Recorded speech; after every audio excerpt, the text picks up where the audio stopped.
Yeah, thank you for having me on your show, CJ. Yeah, mate, you're welcome. Mate, you're a giant pain in the butt to Tommy Robinson, the former founder of the EDL. Now, I wanted to talk about all your good stuff. I love the way that you banter him and troll him for to use an internet parlance. But mate, tell my audience a little bit about who Ali is first. Okay, well, to be honest, I'm a revert to Islam. It's been about 5 years since I came to Islam. I've researched the religion for about good 3-4 years before I accepted it. So I'm from a Kurdish background. I'm Kurdish from Turkey. My family are not Muslim. And yeah, I got involved into the Dawah scene. Dawah is basically, telling people about Islam, what Islam really is about, instead of what people think it is.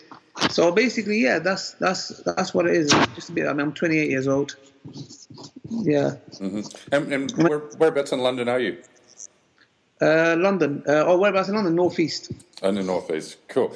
And so, were you a non-believer before you reverted back to Islam, or did you start off as a Muslim and then left the faith and come back to it? Well, to be honest, in Islam we believe everybody's born a Muslim, and then their parents change them to whatever faith they belong to. But the question that you're asking is not that. So basically, no, I only believed in God. I never had no religion before. I didn't believe in Islam. I didn't believe in anything. I didn't have a religion. I just believed in like a high intelligence. Right. But yeah, one of the things I like about you on Twitter is you're very combative against these Islamophobes, but you do it in a polite way, in a very reasonable and rational way, and you try and point out the flaws and the folly in some of the typical kind of stereotypes and tropes that guys like Tommy Robinson try to disseminate about Muslims. So how did you tell me how it began with you and Tommy? I know that he accused you of being involved with the Manchester bombing. Is that right? Yeah. That's, to be honest, I wouldn't say that's where it began, but to be honest, he's been somebody who I've been keen to have a dialogue with. To be honest, I don't have any, because I see videos where certain Muslims go and try to be physical with him. I don't agree to this behavior. It's not the right thing to do, to be honest, because it just shows our weakness. In a way, it's like we can't answer his arguments and we're resorting to violence. And that's contrary to what I want to do. I just want a discussion, man. This is what I want to do. I like talking. I meet all kinds of people. I know people that are Jewish, Christian, atheist, all kinds of backgrounds. Yes, we differ, but we have a dialogue. So to be honest, I've been seeing his videos that he does, and he picks on these people that don't know much. And it annoys me, because I'm like, look, you're picking on somebody. Maybe the guy doesn't know his religion much, and you're making it seem like you know what you're talking about. Not only that, you're hate preaching. But on Twitter, it all started, I think, last year, a good year ago, I think, where the Manchester bombings happened, and it was a tragedy. It's like any tragedy that happens around the world. You've got people in Iraq that are being blown up into pieces, millions. You've got people in Burma. You've got people all over the world. Do you get what I'm trying to say? Be it Muslim or not. So these things are happening. Why? Sadly, because some people are after money, oil, and then you've got other people who are hate preaching to put extra money in their pocket, like Tommy Robinson said. He's made £60,000 off his book. So you can see he's there to make money out of this. Now, I think that's not only the factor. I think he's also, I think he has something personal with Islam. I think where he grew up, maybe he got bullied by Muslims or whatever it may be, and now he's expressing that hatred by attacking the religion itself. So therefore, he made a tweet saying that Jihadi Ali Dawah, that I did a video asking Muslims, brothers and sisters, to not go to the Drake concert, because it's a place where in our religion, it's not permissible to be in such a place where there's alcohol, music. And he twisted that and insinuated that I had prior knowledge, therefore I was asking Muslims to not attend it because they might get hurt. This is what he was insinuating. So when he did that, that's where it all began. So I was like, okay, hold on a second. I'm going to get the police involved, because now you put my life in danger. You've claimed that I'm a jihadi who has prior knowledge to these attacks. You've actually put my life in danger. And the irony is that yesterday, he was the guy who ran over Muslims in Finsbury Park Mosque. In court, he claimed that he had direct messages from Tommy Robinson and Britain First. And he was basically kind of radicalized. Even, if I'm not mistaken, they did say that he had some statements written, the words like Tommy Robinson uttered. He wrote a letter and left it in the van. So you can see that here, that he is actually, this is a true story that's happened. He's radicalized somebody. He's been involved partially at an event that's happened, a terror event. But now, what he did with me was a lie, an absolute false story that I had prior knowledge to the Manchester bombings. I found that disgusting. So my journey of exposing this guy really started there, because he just showed that this guy is careless. He doesn't care. He just utters nonsense just so his followers can clap and say, yay, hooray, Tommy. Now, he does works. I'm not going to come and deny it, because you see Allah says to us in the Quran, speak the truth even if it's against yourself. He does stuff about grooming gangs and terrorism, etc. That's okay. I can say, you know what, you're doing something there. I'm not going to say what you're doing there is bad. The problem is, it's Asian men that you're after. Okay, no problem. We should hate grooming gangs, be they white or not, Muslim or non-Muslim. We should hate terrorists, be they Muslim or not Muslim. I find it very sickening that the approach he's taken is like, no, I only hate the Muslims that do it. And I'm like, look, we should hate the act, whoever it's done by. So he has that approach, and I just believe he's a hate preacher, and because of him and his like Britain First and ISIS and other extremist groups, they are all on one side, you know? I don't know if you can see on the screen, yeah? You can see the screen, there's a thin white line, yeah? Yep, sure. That departs there's me, and then there's another screen, yeah? Mm-hmm. See as the left-hand side, I don't know on your screen, maybe I'm on the left-hand side, yeah? Sure. For example, there's a thin line. You've got these extremists, be it Britain First, ISIS, Tommy Robinson, these hate preachers, put them all onto one side. Then you have the British public, we are all on the other side, be it Muslim or non-Muslim, yeah? Mm-hmm. Now, they are preaching hate, and British public, for example, those terrorist attacks that happened in London, they are suffering. Why? Because ISIS and their light are preaching hate. Like Anjem Chowdhury, I'm sorry, I believe he's a hate preacher. He's preaching hate, and you've got emotional young Muslim men who are seeing, when this guy's coming and saying, look, they're blowing our brothers and sisters up in Iraq. They're doing this, they're doing that. Now, this emotional person is thinking, okay, what can I do to combat this? I know I'm emotional. I can't express myself with my words. I only know violence. I'm going to express that by doing the same thing they do to us. And I'm saying, hold on a second, our religion doesn't teach that. You're a hate preacher, and because of you, you're not carrying the act out, but your silly followers are going out there and doing that.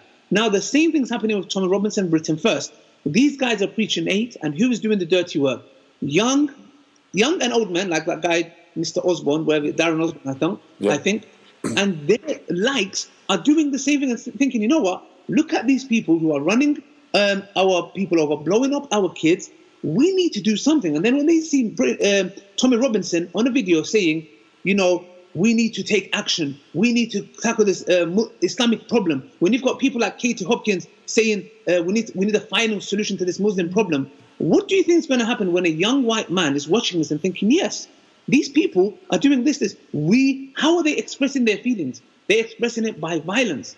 Some of them, you know, and this is why I say they're on one side, and the British public being a non-Muslim or Muslim on one side, and we are getting the bad things that are happening to us.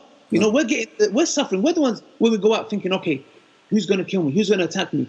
And they're just pocketing in money and cashing in and their agenda, whatever it may be. We're the one that's suffering.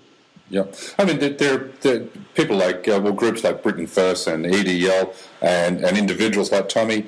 They use the same kind of propaganda framework as groups like ISIS. They portray an in-group that's under threat from an out-group, and then by separating the two entities, they're encouraging and inciting violence against the out-group.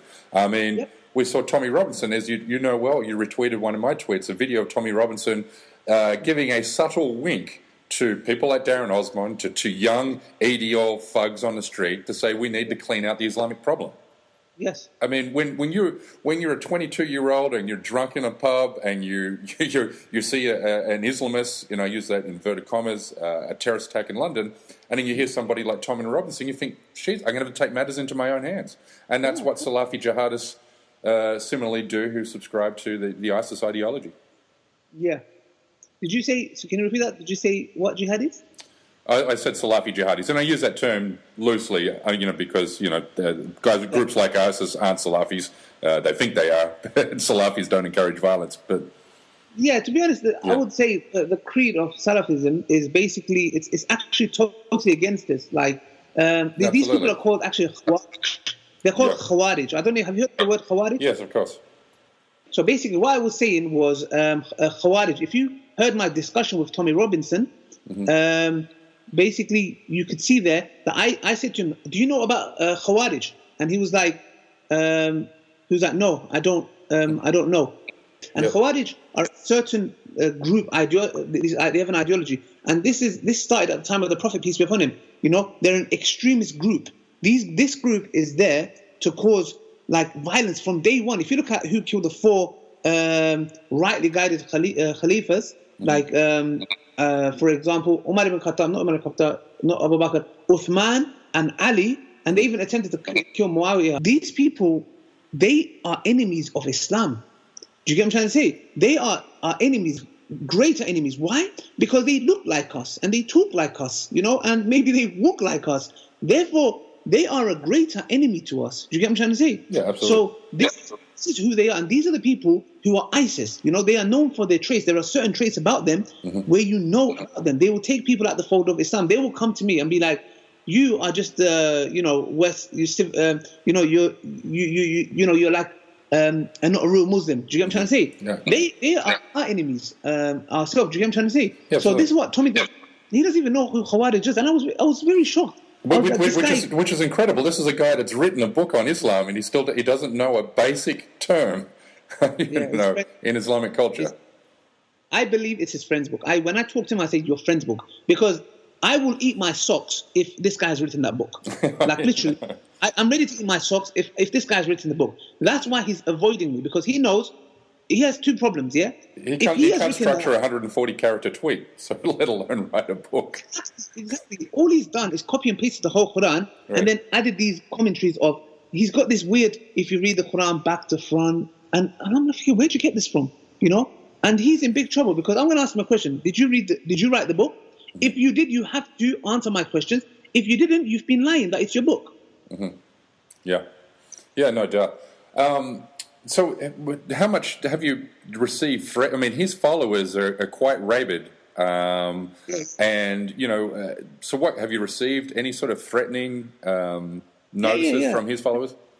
I get a lot, like you're this, calling me names. I'm gonna do this when I see you. This, that. Tell me where you live.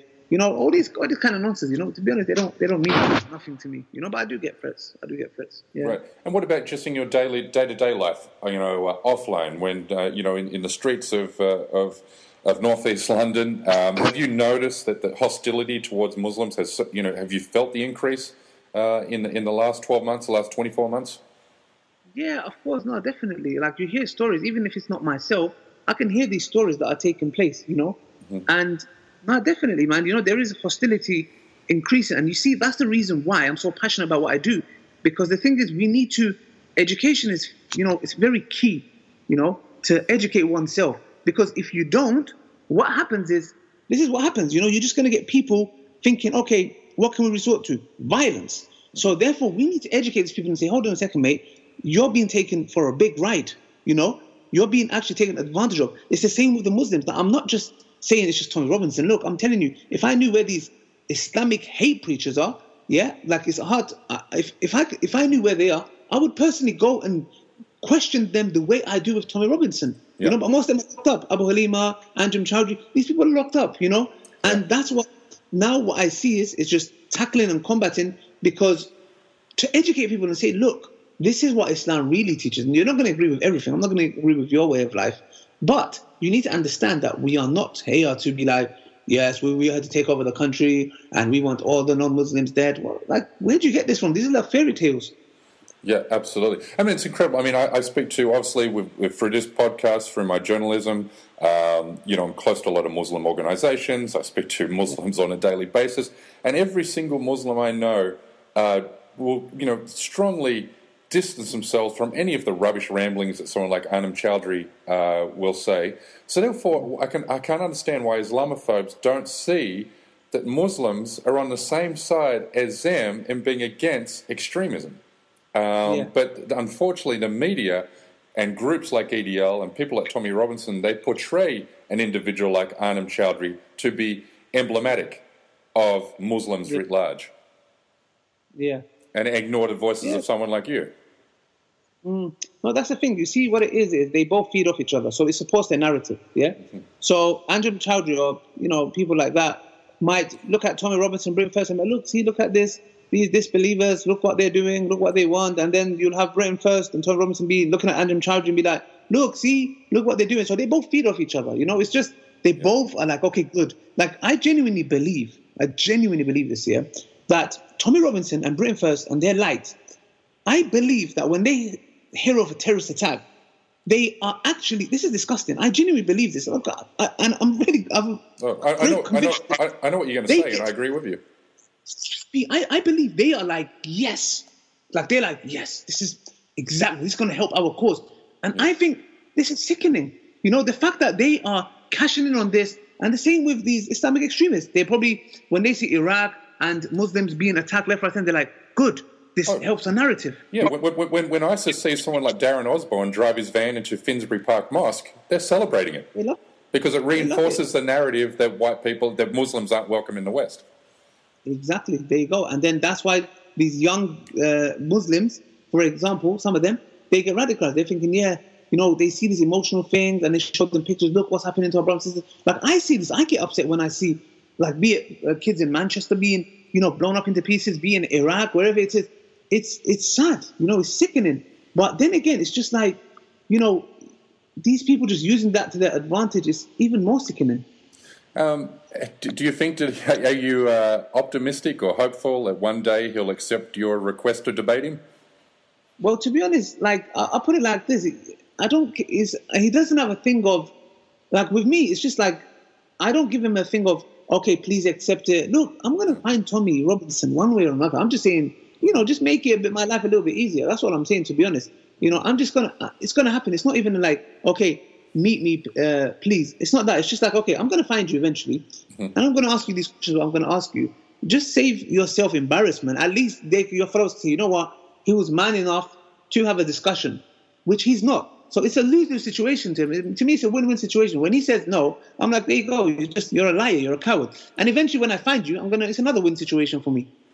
There's two schools of logic. There's one part of that would say that what you're doing is fantastic. You're trying to debunk his narratives, his Islamophobic tropes, and then there might be another group of people that say, "Come on, Ali, what you're doing is you're just elevating him by giving him attention." What would you say to people who fall into that latter group?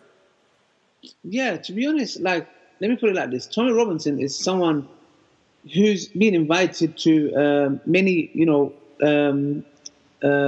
media channels, and to be honest, and the thing is, he's not invited like he's some special guest. He's just invited just to show what kind of a Islamophobe, what kind of a bigot he is. So the thing is, he's already out there, yeah. So it's not like something small where you can say, okay, you're giving him a platform. No, the guy's out there. He's brainwashing people. You can see with this guy Darren Osborne. This is the byproduct of Tommy Robinson, and Britain First. So you can see the danger he's causing. So to be honest, it's like, we can't just turn a blind eye to it, We can't just say, okay, just put it under the carpet and wait for it to stink. No, we have to deal with it head on. I believe we have to deal with it head on. And we have to challenge these people and tell them that they can't just carry on like that. And it's the same with these extremists, like Islamic extremists, yeah? We have to do the same with them. If we just brush it under the carpet, it's not going to solve the problem. We have to deal with it as Muslims and non-Muslims, We have to deal with these situations and fix it, Otherwise, we're just going to carry on. These people are just going to, innocent people are going to be hurt. Agree. And I think you do it in a very rational and reasonable manner. And so I'm one of those people that falls into the former camp. I think that you're doing a good service. And Ali, where can my listeners find you if they want to find out more about you? Well, to be honest, if you just type Ali Dawah on YouTube or Facebook, Instagram, Snapchat, wherever you like, to be honest, you can just follow me, find me, mainly on YouTube. I'm on YouTube. Great. Mate, I really appreciate your time, Ali. Where can my followers find your work? Yep. Once I publish the episode, I'll send you the link, and they'll see the podcast details there. Okay, no problem. Thank you. It was a lovely conversation I had. Yep. Thanks, Ali. Look forward to talking. Thank you for tuning in.